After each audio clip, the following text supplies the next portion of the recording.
हां कुठं आतमध्ये बाहेर आहे?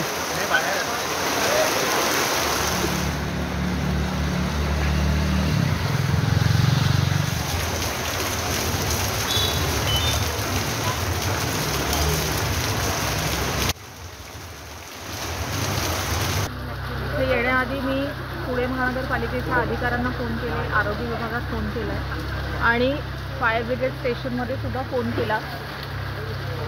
त्यामध्ये उमरटकर साहेबांचा मला चांगला रिस्पॉन्स मिळाला। ते स्वतः इथे आले, त्यांची टीमसुद्धा इथे आलेली आहे। परंतु दरवर्षी पाणी सोडण्याआधी सूचना दिल्या जातात, तशा कोणत्याही सूचना इथं दिल्या गेल्या नाहीत। पाणी सोडलेलं आहे आणि आता ह्या लोकांची तारांबळ उडाली आहे। प्रत्येकाला गाड्या काढाव्या लागतात। पुढे जी दुकानं आहेत त्या दुकानांमध्ये पाणी शिरलंय। ग्राउंड फ्लोअरला जी फ्लॅट्स आहेत त्या फ्लॅटमध्ये पाणी शिरलंय। किती इमारती पाणी खाली गेलेत आता? आता इथे तुम्ही बघू शकता ही द्वारका जी आहे ही पूर्ण इमारत पाण्याखाली गेलेली आहे। इथे तुम्ही बघू शकताय। मॅडम वॉर्निंगला कोणी आलं नाही। पुढे जलपूजन सोसायटी आहे, शारदा सरोवर आहे, तिथे पाणी गेलेलं आहे।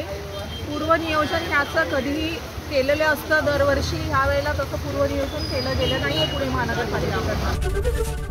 एबीपी माझा, उघडा डोळे बघा नीट।